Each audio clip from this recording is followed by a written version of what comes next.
Hey everybody, my name is Alden. I'm Drew. Welcome back to some Dark Souls 2. Yesterday, 2 seconds ago, we finished the tutorial area, things betwixt. Now we're in the hub world, Majula. This is a mostly peaceful area. Serves as the starting point to get you on your journey wherever you may go. First things first, though, bonfire. Bonfire. Always bonfire. Always bonfire. Bonfire lit. And we are going to rest at the bonfire. Also, good to note, you can travel immediately between any bonfire you visit. Thank you, thank you, thank you. Yeah, in Dark Souls 1, that mechanic was there, but you had to wait halfway through the game in order to get it. And you could only go to certain bonfires, too. Yeah, this world is so expansive that I guess they were just like, let's just do that. Yeah. Okay, so, one of our first NPCs, who is a merchant. Hello there. Welcome to my shop. I'm Morlin, and I sell armor. Oh, sorry, Please do have a look at my wares. I could really use the business. If you'd be so kind. Well, we can't afford anything, but you can buy some nice shield. I'm going to be picking that up right quick. Yeah. Yeah, actually, it might be worth just popping whatever, Consumables I've got. Yeah, yeah. let's see. Well, I do hope I see you again. Right. Let's see here. So I've got a Soul of Lost Undead. You're not going to have enough. Well. But there's another consumable around here. Alright. Oh! I do have enough. You do have enough. Hey. I thought those only give you 400. Me too. Okay. So we weren't able to show it off because we only had one of each, but you can use multiple of those at a time. Well, thank you for coming. Another Again. thing. Thank you. Yes, very little, little change, huge difference. It was so annoying. I would just drop them on my hotbar at that point and just keep mashing the use button. Okay, so we have ourselves a shield. And do please come again. I'm going to be using that for a good while. Yeah. So, real quick, before you leave, up top there... Ah, yes. 2 seconds. Dropping this on. Alright. I still cannot believe you got that whip. I'm so mad right now. So, a little bit of history lesson for you guys. First time I started playing Dark Souls, I get to the first Black Knight in Undeadburg, and I'm in a private chat with Alden at the time. I'm just like, oh, what's this Black Knight Greatsword? Is this any good? And I just hear, like, grunting on the other end. I play all strength characters. Like, my favorite way to play this game is to just, like, pick up his Y, fat roll everywhere, and, like... Tell things to sit down and shut up. Yeah, just tell things to sit down and shut up. I'm the direct opposite of Drew. And, like, his first time ever playing the game, he gets, like, my favorite strength weapon. And I would just grumble. I never used it. It just sat in that character's item box forever. Life gems. Oh, I guess we didn't really explain. Life gems are like the crescent moongrass and the full moongrass from from Demon's Souls. You can use them to recover health. They don't really recover as much as the Estus Flask, and they also don't restore at bonfires. They are just consumable items. Yeah, they're health over time. I would not go that way. There's bad things that way. If you you can see them back there a little bit hiding in the grass. There's like demon pig things back there. Actually, really tough to kill in the beginning of the game. Yeah, and they give you like 20 souls. Yeah, they're tough to kill and they're not worth it. So okay. You're gonna go that way again? I bet you could. I bet you would. could do so much better. Probably could. Is there anything else? Yeah, absolutely. Yeah. Talk to what's her face? Okay, down here by this tree, looking out toward the cliff, we have this game's version of the Maiden in Black. Are you the next monarch? Or merely a pawn of fate? She's got a Celtic theme going on Bearer there. of the curse. Yeah. I will Irish accent remain too. by your Yeah. side. No, it's a nice touch. till this frail hope shatters. And she actually has red hair. Take this with you. May it ease your journey. We should try. Okay. She gives us her Estus Flask. Absolutely why you want to see this girl. One of the hard things about this game, and in Demon Souls, wow. In Dark Souls 1, when you get your Estus Flask, you get 5 of them, and every time you rest at the bonfire, you refills 5. In this one, you get 1. You get 1 time use until you use an Estus Flask shard to increase your Estus Flask capacity. We actually picked one up, so we can show that off right now. Yes. You have to exhaust her dialogue before she'll let you use her Estus. Oh god, they found me. I don't know how, but they found me.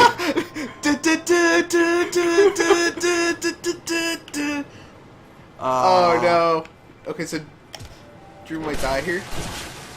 Oh, dude, no worries. You got this. Look at that. He did a little back kick. He like kick-started me. Like a dog trying to cover up his poop. Dude, Okay. look at you. Alright. Alright, so they're not terrible, but they can... If you're not If they prepared. swarm you, they're pretty terrible. I'm not Yeah. sure why they're derping around like they are. I'm going to try and aggro them one at a time. But yeah, when they swarm you, they can Bad stun idea. lock you. But if you can get behind them, just stun lock them back. Yeah, just keep on wailing on them. Back up. Block. I mean, really, that's like a lot of the enemies in this game. Just wait till they give you an opening, and then punish them. Try to leave some of your stamina open. I'm not like super stamina managing right now, but that is something you should definitely These rolls. be aware of. Hey, dude, you want to like walk this way over the cliff? Maybe. Nice, cool. Okay. Just leave them. I'm just gonna leave him be for now. Regret this once my menu. You know what? No. Once that menu's in my face, I don't want to like get kicked off the edge. Cause she's like standing right at the cliffside. Like, Yeah. She has a penchant for cliffs that I do not Agree with. share. All right. So, when these were the first things in the game that I really fought besides those intro hollows, they seemed really hard. Not quite so much in comparison to later stuff, but still, don't take them too lightly. Don't fight them if you don't have to, because they're 20 souls, not worth it at Yeah, all. it really Seek doesn't those pay whose off. names are unutterable. The four endowed with immense souls. That's gonna get a payoff. Their souls will serve as beacons. Literally everything in this game gets a payoff. Yeah, Return What a here love. to me, absolutely.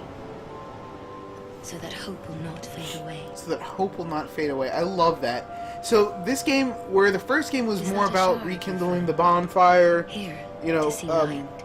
kindling, you know, the first flame and all that stuff like that.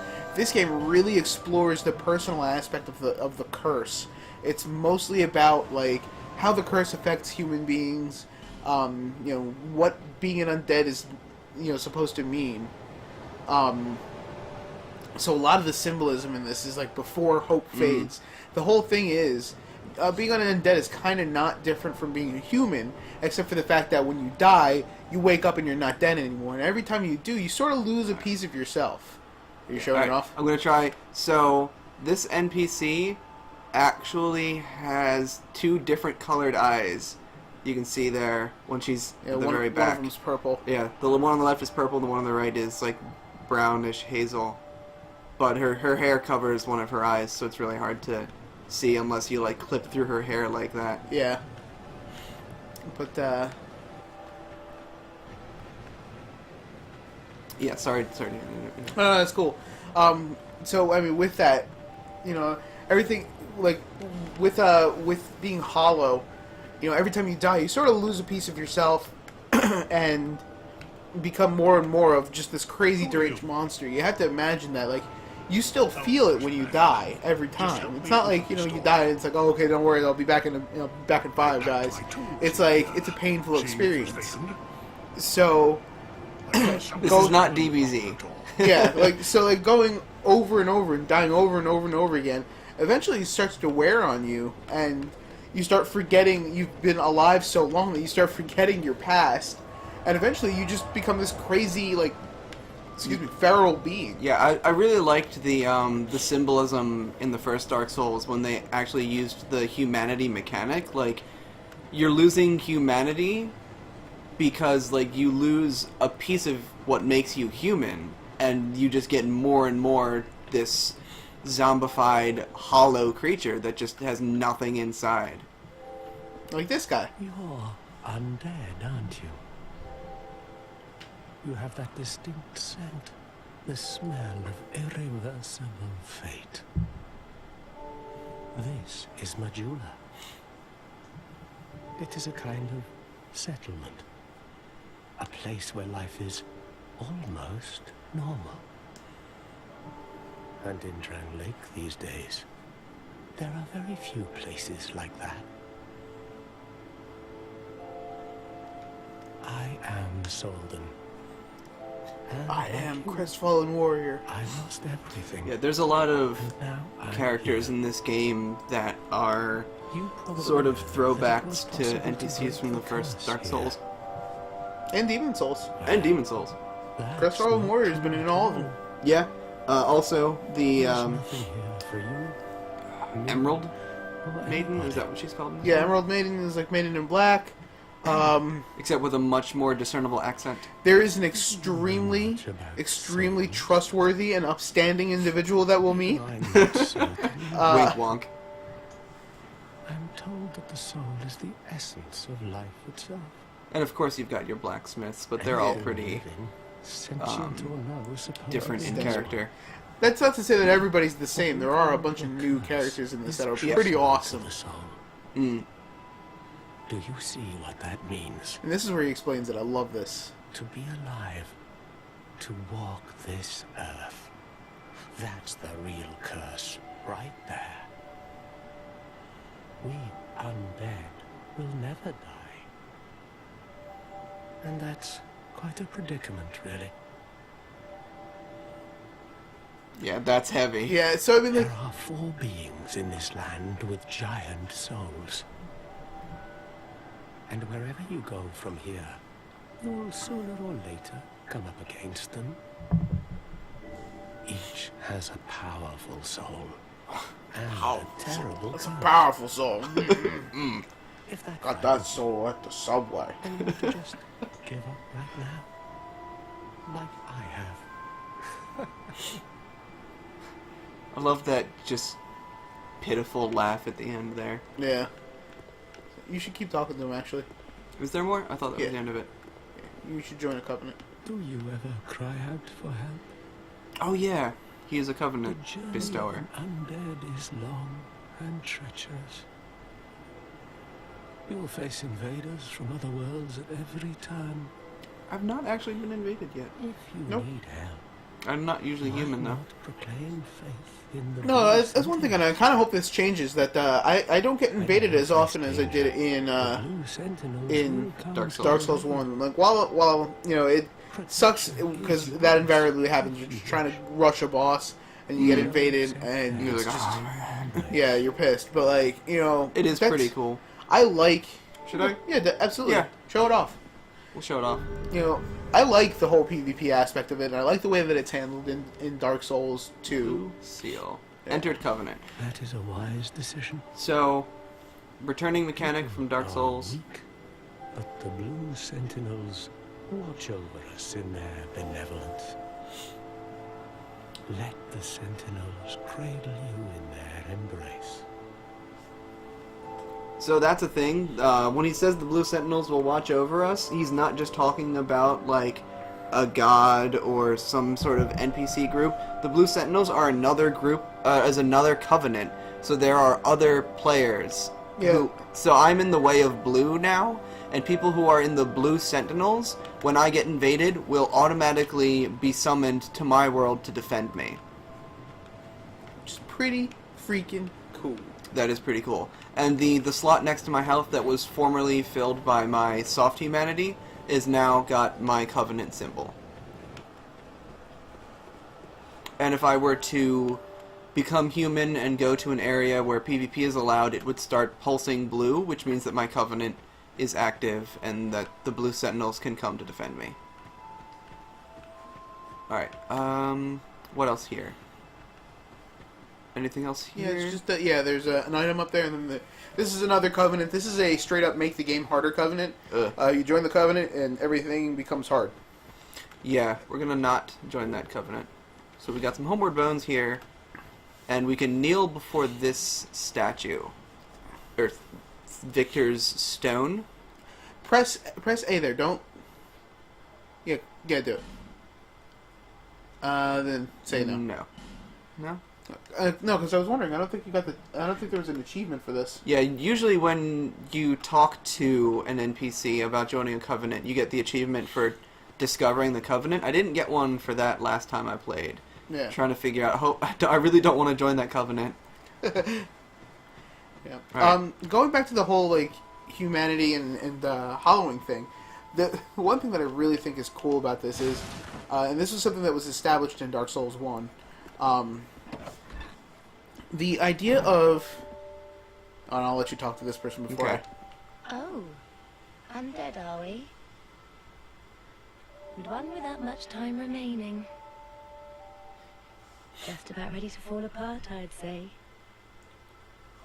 Not exactly the time to be chatting with a cat. Just in case you weren't sure who was talking. It's the cat. Suit yourself. Oh yes, you may call me Shalqua.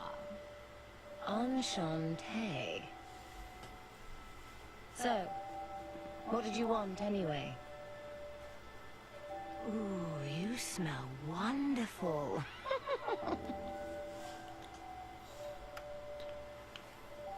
Alright, so this NPC, Sweet Shalkor, will allow you to abandon your covenant and also check on your ranks in your current covenants. Do they still have the sin mechanic in this one where if you abandon your covenant by just joining the other covenant, then that gives you bad... I'm not sure if it's just by joining the other covenant. I think it's like. I'm not sure on the exact mechanic on this one. And the other one, there is a negative side to abandoning covenants. no. You know why? Because I've done it on another character, and I've met the partner, and I hadn't sinned by that point. So no. Okay. So you can with reckless abandon your covenants. Okay. Yeah, that was a thing in the first Dark Souls. Alright, so she's got some items for sale. There's one in those. particular. You're gonna need to pick that Silver Cat ring ring. up. Eventually. I haven't the souls for it currently. The rest of these, that sounds interesting. I don't really know what to do. I guess maybe that'll alert you to like people around the corners and stuff. Perhaps. So, with that, we're gonna Nothing suited you, I presume. leave this cat be. Yeah. It's just like laying on the table. Dismaying. Just chilling. Very cat-like. Yeah. So again, going back to the whole souls and the whole humanity conversation, one of the things that we established in the first Dark Souls is that as you continue to die more and more, eventually your character is supposed to lose his humanity and become hollow like all the enemies that we're fighting. Now, that was never expressly addressed by FromSoft, the developers. They never actually said anything about like whether or not that would happen. It, of course, won't happen game mechanics-wise, because you can at any time go back and pick up one of your characters that you've been playing for years and years. But there's a thing in that, like, let's say we take this guy, we get like halfway through the game, and then we just stop playing. And this is more prevalent with like new players who haven't experienced these games before. They can get frustrated by dying over and over again with at the same parts. Important. Yeah. Pull this. You pull that. But they can get frustrated with playing the same levels over and over again. Dying to the same bosses over and over again. It can piss people off. I'm not above saying that. You might want to go through that before it closes again. Yeah. You've got a pretty decent amount of time before it closes again. I think it stays up. Okay, I guess it stays up. But the whole concept is when you get to the point where you're just like, I'm so super frustrated with this, I don't want to play this anymore. You go and do something else, that's your character hollowing. It's a direct the lore of the game is directly dependent on the player character. When you decide that you don't like playing a particular tune anymore, you want to play, if I stop my character and I want to play somebody different because I don't like the way I spec my character, and I stop playing my first character, I essentially that character has gone hollow. He's good. You're good. All right. He leashes up at the top of those stairs. Mm. He don't come down. Oh, I didn't put my Estus flask on my hotbar. Do that. Yes. Important. Anything else that should be on here? Nah, Not not really. really. No. Okay. Sorry. Yeah, no worries. I mean, that's pretty much all I had. It's just that it's kind of cool how a concept in the game they were able to. This is just pure speculation on my part. I don't know that anybody's expressly said that. Yeah, that's why we did it. But to me, that just seems to fit too well. Yeah. Like the whole idea of when because you go hollow when you give up. Yeah. That is like the whole thing. When you've just lost the will to go on, that's when you go hollow. And actually, the best example of this, check the item description for your dark sign. The dark sign, the sign of the curse, the lore description for this, it's perfect. Do what you must to gather the pieces, scraping them into some semblance of a whole before the will to do so fades. Before you lose interest in this, before you beat the game, before you no longer want to play it. Is essentially what's being said there. It's I don't know, it's just cool to me. Oh, this boy. guy.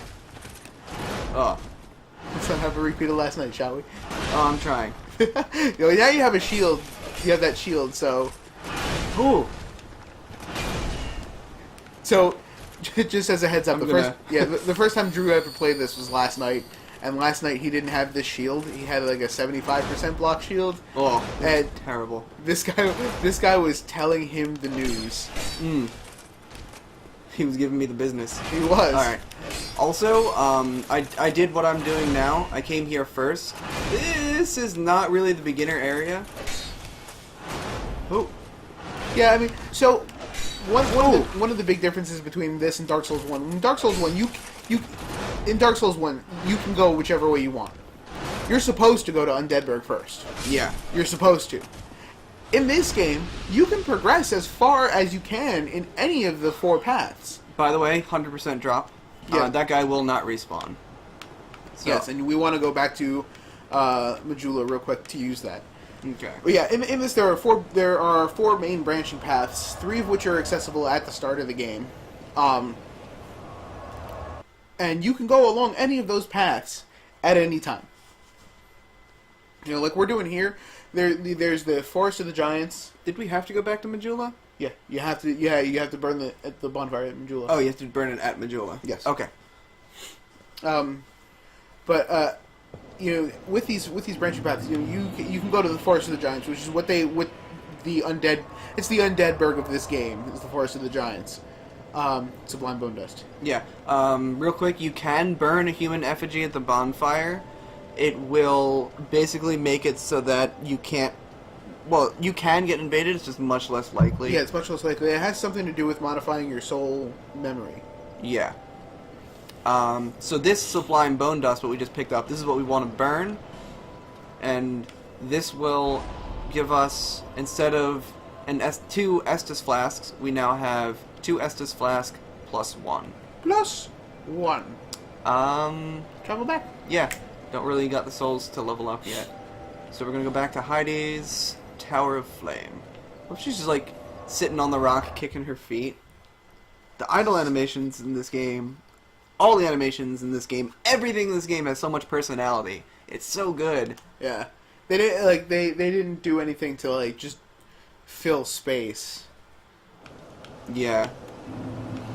I love how they tell a story through item descriptions and stuff. One of my favorite examples of this is from Demon's Souls, where the lore is that it was a separate world basically, Nothing to do with Dark Souls, and from a lore perspective, obviously same developers, very similar mechanics and all that.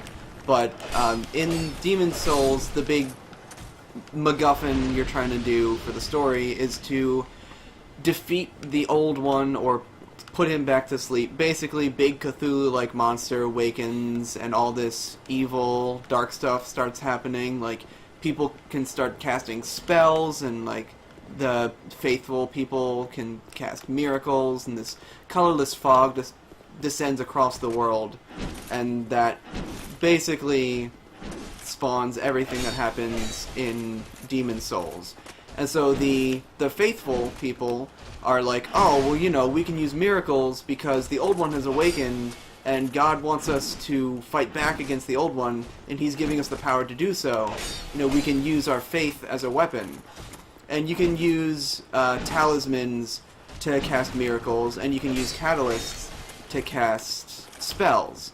And people in the Demon Souls world, the faithful, very much frowned upon using sorcery, using magic, because it was thought of as demonic. You use the power of the demons. It's a dark art. And then late in Demon Souls, you can find an item called the Beast Talisman, and that lets you cast both miracles and use magic from the same item. And if you look at the item description, I forget exactly what it says, but it basically tells you that the god that the faithful people worship is the Old One, and their miracles are just drawing from his power. So the reason that people could use miracles now wasn't because, well, I guess it was kind of that their god was giving them power, but it wasn't to fight the Old One. They're just drawing their power from the Old One. That is just like, that is a huge chunk of lore right there that you just don't get if you don't get that item and if you don't read the item description. Like, that's pretty awesome. Yeah, definitely cool. Okay, so real quick, just to go over what I just did there, when you get into that room, that big guy with the two-handed sword is kind of like the general or the leader of these guys, so they'll back off and let him fight you one-on-one. Once he goes down, both of them will aggro you. If you run out here, then this guy will follow you, but the other guy will leash back to his door. That's pretty cool. One thing that we sort of glanced over, it's real easy to run through this because these guys are really slow. Oh yeah. So I'll be doing that later. Yeah. So I mean, it's really easy to just run past these guys. That being said, FromSoft did like the coolest thing to punish the player for just running through. If you run through this the first time, you'll notice that whenever Drew killed the one knight, there was a lever that pulled up, and he pulled it, and then there was a platform that raised. That platform is actually a boss fight room. That is a small inner circle like this, but then those two outer rings like this are down in the water. You only get them by killing these guys. So if you run past this, the boss fight is actually intensely hard because you've got this tiny space to work with. Yeah. And he could just knock you off the edge into the water. But if you go in and you actually take your time, kill these guys, and what have you, the platforms will raise, or the levers will raise, so that you can raise up the platforms. Yeah. So that is a really clever way of them. It's not. I wouldn't really call it like railroading the player, but it's a method of encouraging them to play in the way that you designed it. Yeah, because I mean, if you're good enough, when like your third or fourth playthrough in this game, you feel like you can take him on with the tiny ring. Take him on with the tiny ring. Go for it. He can be beaten. It's your prerogative. If you want to do that, I don't. I really don't. But yeah, that is a big thing in game design. Like, one of the hardest things you can do is to get the players to do what you want them to do and make them feel like they did it because they wanted to do it and not because you wanted them to do it. Yeah. So, like, being able to... It's a really bizarre concept in and of itself. It's something that you don't think about every day. Like, you could use, the level design and everything to sort of, like, guide the player along. But it's kind of weird to think of, like, well, what if he just runs past all these guys? Because they're all, like, super slow. What's your answer for that? Like, Yeah. you know, hey, I don't know that I would have thought, hey, let's take away part of the level for the boss fight to make it Make harder. the boss harder if they don't play through the level at least once. Oh yeah, by the way, those platforms don't go back down, so now that I've pulled those levers, they are forever pulled, and I can just run past to the boss now, Yeah. now that I've done it once. So it's not even like it's a big punishment. Like, you know, you just go through it once, you kill them, pull the levers, and then you're good to go. At this point, if Drew wanted to then run through this level, he now can. Yeah. Alright, Got this. alright. We're gonna try... Oh, I don't think we ever covered this mechanic. If you look at my health bar, there's a little, like, cap thing at the end of it. If you notice, every time that I die, that cap gets a little bit further to the left. So, that means that my max health is going down. You're getting more and more hollow. Yes. Again, the idea that every time you die, it just drains a little bit from you. So, let's do some boss mechanics. This guy's the Dragon Rider, halberd and shield. This is a good time to explain the direct hit mechanics. So, with weapons, if you hit with the logically pointy end of the weapon, you'll deal more damage. So you'll notice that, like, with his pole arm, if he hits Drew with the actual pole itself, it's not going to hurt Drew as much as it will if he gets hit with the blade. And that's going to be the same thing with all your weapons. If you're too close to a boss, or you're too close to an enemy, say you're using an axe or a pole arm or something, if you're not hitting them with the blade bit, you're going to do diminished damage. So the idea with this guy, the strat here, is to just sort of circle around, keep behind him if you can, and keep close to him, because the... Ooh, got boy. punished. Here we go. Ooh. Alright, Yeah. broke my Ooh. guard. Alright. The Ooh. again, so the idea is if you're within the blade range, you're going to get hurt a lot more. So if you can keep close to him, he can't hit you effectively. Yeah. Also, if you can... It's also just useful to try and stay behind him. Oh god. You might Alright. want to take the time on like one of these Yeah, attacks to... okay. One thing that I've noticed coming from Dark Souls, the enemies punish you a lot more for using Estus in the middle of a fight. Yeah, so if you can at all avoid it, or if you can do it, don't do it after they've finished their attack animation. Do it while they're doing Yeah. their attack animation. When they're doing an attack animation, they're locked into it. Yeah, a lot. Oh, okay, so I just stunned him right there. I can get in a few good hits, Oh, and he can get in a few good hits on me. yeah, you, Okay. you got one too many good hits on him. Yeah, I didn't manage my stamina. Ooh. All right. Careful. No, we're good. We're good. All right. Yeah, so I mean, a couple of things that you can take away from this fight. Stamina management is key. Every once in a while, let down your guard so that you can regen your stamina. Your stamina will replenish slower if you got your shield up. So if he's done an attack already, put the shield down, regen the stamina, get that back. If you're having trouble with this guy, again, keep slow up. What Drew's doing here is an extremely good tactic. Is run around and to the right, because that's his shield arm. When he does an attack, you'll get enough time to get behind him. Get in 2 good hits. Just count in your head. 1, 2. Stop there. All right. Just in time. My broadsword is at risk. That means that it is about to break soon. Another mechanic we haven't really gone over yet is durability.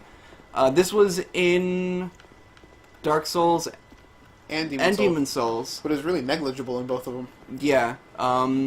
It didn't really... You could play through, like, 3 or 4 levels before you would say a weapon was at risk. But you also had to pay every time to restore its durability. Now, you rest at a bonfire, your durability is restored, but it's a lot lower for all your weapons. Exactly. If you get through a level and then that thing is at risk, you actually have to pay more to get it repaired once it breaks. Yeah. Alright, so I think that's a good spot to cut it here. Next time we'll meet some more NPCs and level up. Sounds good. Catch you guys later. See ya.